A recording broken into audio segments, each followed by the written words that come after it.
I'm Yelena Biberman. And I'm Zach Troyanovsky. Welcome to our last episode of How to Kill a Superpower, Lessons from USSR. Here we will be wrapping up our exploration of the dissolution of the Soviet Union. In the process, we will be figuring out what to call what happened at Belavezha. We look at what happened to our heroes since their fateful weekend. And we talk about Tetris. I've been playing Tetris my whole life, but I never knew that it was a Soviet game. Though, during our time working on this podcast, I definitely think I've succumbed to the Tetris effect. What's the Tetris effect? It's when someone devotes so much time to an activity or game that the pattern of that activity affects their thoughts and their dreams. So it's named after Tetris because it was observed that people who played the game for too long began to think about how real-world items would fit together as if they were shapes in Tetris. Oh, I see. So your Tetris effect? It was that I began to see people in my life and media through the lens of the characters of our story. I would see everyone as either a Shushkevich, a Yeltsin, or a Kravchuk. Okay, I wonder who I am. Maybe Yeltsin? I think I'd probably go with Shushkevich. Premiere yourself. Maybe not all people could be categorized this way, but I think you may be onto something.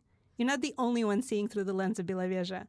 In 2016, at the anniversary event hosted by the Atlantic Council, Gennady Burbuly said that the Belavezha consensus model could be useful for the world today.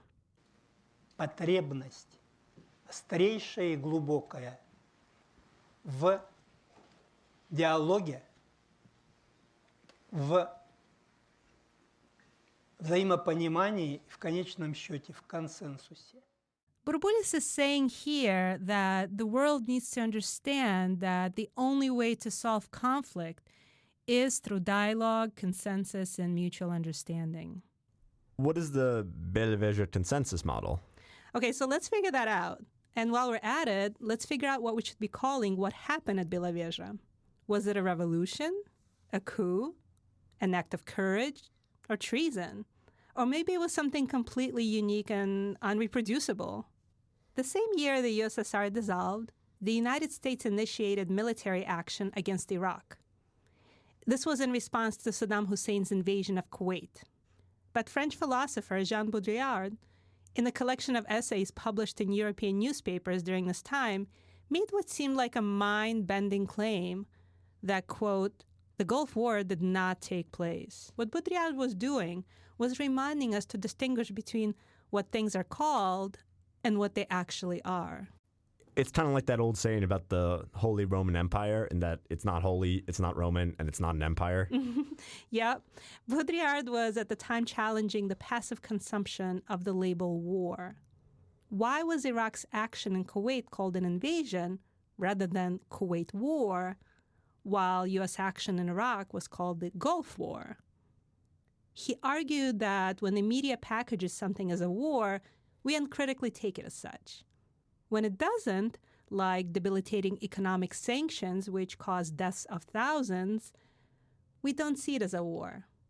War was neither the goal nor outcome of America's action in Iraq, according to Baudrillard. The American military political establishment chose an adversary much weaker in military capacity, and then declared a war with it. America's, quote, victory over Iraq then acted to perpetuate America's image of strength. Well, so what is remarkable about the Belavezha events is that they are widely unknown. There's no term or media label, no debate, no narrative. It's almost as if none of it ever happened. I think this raises an interesting question. Why is there silence in the popular culture about such a momentous event? Well, so before starting this project with you, I had never heard about Shushkevich or Kravchuk. I have heard of Yeltsin, but mostly for his drunken shenanigans. Well, the silence about Belavezha is particularly striking when we consider how much attention the fall of the Berlin Wall received. Drawing on Baudrillard, we could say that because the popular media did not immortalize the events at Belavezha, there is no politically prepackaged term for us to describe them. So we need to figure this out. When we give something a name, it makes it visible and analyzable.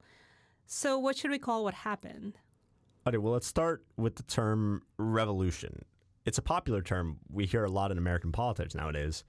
But what does it mean?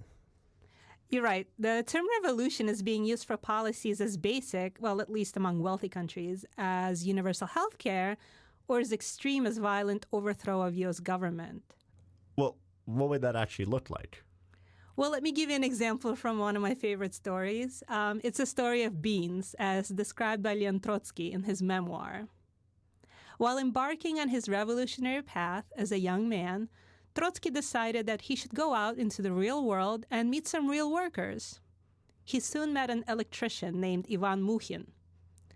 An excited young man, Trotsky asked Mukhin what he believed needs to be done to help the working people of then Tsarist Russia. Mukhin explained, quote, "I put a bean on the table and say, 'This is the Tsar.' Around it, I place more beans. These are the ministers, bishops, generals, and over there's gentry and merchants, and in this other heap, the plain people. Now I ask, where's the Tsar? You point to the center. Where are the ministers? You point to those around. Just as I told you, you answer. Now wait. Then I scramble all the beans. I say, now tell me where's the Tsar, the ministers? And you answer me, who can tell? You can't spot them now. And so I say, all beans should be scrambled." This blew Trotsky's mind. He recalls in his memoir, quote, "I was so thrilled at this story that I was all in a sweat." So, did the Belavezha events scramble all the beans? Well, not really, I think. Gorbachev's bean got tossed, but many remained. Like the Yeltsin, Kravchuk, and Shushevich beans. Yes, new beans also emerged, the so-called oligarchs. Though ordinary Russians soon grew to hate them, these overwhelmingly corrupt business tycoons. Yeltsin's successor, Vladimir Putin, gained tremendous popularity for reining them in, at least some of them. Well, so we may not be able to call what culminated in Belavezha a social revolution, but could we call it some sort of top-down revolution? Well, this is the argument made by researcher Gordon Hahn. He describes it as a revolution from above. This he defines as an illegal takeover of state institutions by high-ranking officials and bureaucrats in order to overthrow the entire system with little or no mass participation. Wait, isn't that just a coup? Okay, so to figure that out, I talked to my friend and coup expert, Erica de Bruin. That's a great question. I think that there would be possibly some disagreement among scholars of coups about whether or not that would fit. I think from my own perspective, what those regional leaders are doing is not seizing power in an existing state, but creating their own states, right? And so I think for me, part of the important aspect of kind of how scholars think about coups is that it's a contestation over political power in a sort of existing state. And so if you're talking about eliminating that state and creating new states, then that would be, I think, more akin to what we just think of as a secessionist movement, or there's a lot of civil wars that kind of take that flavor of like what the goal is not to seize power in a sort of central government, but to create your own new political entity. And so we sort of think about those as different things. And for me, I mean, I will say, like, I don't know how much it matters how to exactly classify each of, an event like this, other than that we have a body of research about how to prevent coups, what the causes of coups are, what the consequences of coups are. And I think that those studies have to use a kind of narrower definition of a coup so that we know what cases are right to compare to. And I think that the case that you're talking about, I think, wouldn't fit those kind of narrower definitions of coups. And so that what that means is that most of the research we have about how to prevent coups couldn't have told us about how to prevent this event from happening, right? From these accords from being signed and the sort of dissolution of the Soviet Union. When Bourboulys describes the events at Belavezha, he refers to their decisions as courageous. Do you think he's right about that? Yeah, I mean, they were committing treason, altering the course of history. I mean, that's undeniable. In Shushkevich's memoir, he describes himself as not very courageous. So the main residential area where everyone stayed had 3 suites, all of them sort of equally comfortable, according to Shushkevich. 2 of the suites went to Yeltsin and Kravchuk. But Shushkevich did not take the 3rd one because, as he writes in his memoir, he knew that, quote, anything could happen. Instead, he and 2 of his bodyguards stayed at a nearby 2-story cottage. I interviewed a Russian filmmaker named Alexander Syridova, who, in 1992, produced a Russian TV show called Top Secret, which investigated cases of corruption and cover-ups that had been revealed by Gorbachev's glasnost policies. Svidridova told me that in her journalistic circles, it was known that Gorbachev was actually aware of the meeting at Belavezha and that KGB operatives had surrounded the estate, waiting for an order from Gorbachev, which never came. Очень легко найти, что они как бы собирались секретно. На самом деле весь лес был в автоматчиках, их должны были расстрелять.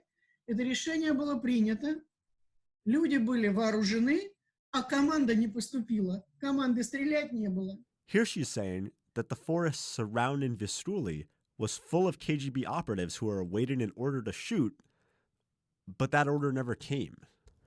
Plokhy's account also noted that the head of the Belarusian KGB, Edward Cherkovsky, had reported the events of Belavezha to Moscow and was awaiting Gorbachev's command on the day of the signing ceremony. It seems that what's consistent here is the notion that Gorbachev never made a move. In a 2016 interview with BBC, he explained that the reason for this is that he wanted to avoid a civil war. Представляете, если бы раскол и борьба за власть в стране такой, как наша, перенасыщенной оружием, включая и ядерным. He said, "Can you imagine a split and a power struggle in a country like ours?" History doesn't give Gorbachev enough credit, I think. Had he been a more violent, aggressive leader, this whole story might have had a much bloodier ending. I think that his aversion to violence and respect for human life was ultimately what allowed the USSR to be dissolved so peacefully. In that same interview, he notes that, quote, "Stepping down was my victory." И моя победа состоит в том, что я покинул власть. In the years following the USSR's collapse, Gorbachev spent more time with his family and focused on building his foundation for political studies. He began lecturing internationally to raise money for his foundation. To supplement this, he appeared in commercials for Louis Vuitton and, quite infamously, Pizza Hut. Sometimes nothing brings people together like a nice hot pizza from Pizza Hut. He worked on his memoirs and began writing a monthly column for the New York Times, addressing topics like the future of communism, the Persian Gulf War, relations between the Kremlin and the Pope, and his relationship with Yeltsin. Since Putin's rise to power, Gorbachev has spent his time promoting social democracy in Russia and publicly criticizing both Putin and the U.S.-Russia relationship. But what happened to our other heroes and their countries after Belavezha? Okay, so in 2020, the Atlantic Council published an article entitled, quote, "Belarus is a reminder that the USSR is still collapsing." This was in the wake of nationwide protests against Belarusian authoritarian leader Alexander Lukashenko, who is often referred to as, quote, "Europe's last dictator." After Belarus declared independence, Shushkevich removed the remainder of Belarus's nuclear arsenal without any preconditions. He had trouble pushing other reforms, though. In 1993, the chairman of the Anti-Corruption Committee, Alexander Lukashenko, accused a number of government officials of stealing state funds. Shushkevich was accused of stealing 2 boxes of nails and was ousted from the government after losing a vote of confidence. In 1994, the first direct presidential elections were held and Lukashenko won. Since then, he has consolidated power and used authoritarian tactics to govern. In 2020, when Lukashenko ran for his 6th term, and the government exit poll reported him receiving almost 80% of the vote, mass protests erupted. A heavy police crackdown ensued. Shushkevich has served as the chairman of the opposition party throughout this time. He came to view Belarus's position within Russia's orbit as the central obstacle to his country becoming a free democracy. In the years leading up to 1991, Ukraine's politics was dominated by nationalistic dogma and the idea that, by achieving independence, Ukraine would separate itself from the economic downturn of the Soviet Union. But when independence finally came, Kravchuk found himself woefully unequipped to tackle the economic crisis. Kravchuk was also voted out of office in 1994. Ukraine being within Russia's orbit has also come at a price. Following a series of political dramas, economic crises, and revolutions, in 2014, Putin seized Crimea from Ukraine in an illegal move that violated the country's territorial integrity and sparked a war. Over the course of the so-called Donbas War, the insurgent-controlled eastern regions of Ukraine have witnessed what the United Nations described as an alarming deterioration in human rights. Finally, we come to Yeltsin. In the years after Belavezha, Yeltsin implemented new economic policies and transformed Russia into a market economy. This led to a lot of economic volatility. This is when the oligarchs emerged and came to dominate not only Russia's economy, but also politics. In 1993, Yeltsin ordered the dissolution of the Russian parliament in a power grab which led to his impeachment. He remained in power for a few more years, but on the eve of the new year 2000, seconds before the clock struck midnight, Yeltsin resigned. He told his people, "A new generation is taking my place, the generation of those who can do more and do it better.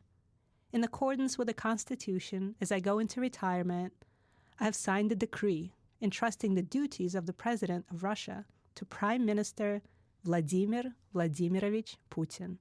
I recently learned that a photoshopped version of the original Tetris manual went viral a few years back with new names for the blocks. The L-shaped pieces are called Orange and Blue Ricky. The cube is Smash Boy. The T-shaped one is Tiwi. The Z-shaped ones are Cleveland and Rhode Island Z. And the straight line is called Hero. In Tetris, the most valuable block is the hero, which is probably why it's called that. But the hero is only valuable because the player builds the rest of their stack in a way which will let the hero be valuable. It is only because of the way that the player constructs the stack that the hero can dissolve it. I think one of the takeaways from this podcast is that there's a reason why the conventional narrative doesn't include Belavezha. Like a poorly timed Rhode Island Z, it just doesn't fit. You know, I'd like to think of the work we've done here as the hero. But I guess we're just not that good at dissolution. Okay. By the way, did I ever mention to you that my family last name used to be Trotsky? What? Yeah, we changed it when, Stalin was, after Stalin had killed him and everything, but... Wow. Well, do you realize it's not actually his real last name? His real last name is Bronstein. Yeah, right. He took on the name Trotsky because that was his prison guard's name when he was in Odessa, held captive. What? So that's who you related to. The Soviet Union, the largest communist land, had 15 republics that were centrally planned. In the Soviet structure, Moscow organized all the big republic of Russia, plus the ones that were small. This communist form of public big industries had central planning providing all the necessities, but up-to-date little goods come faster if there's competitors.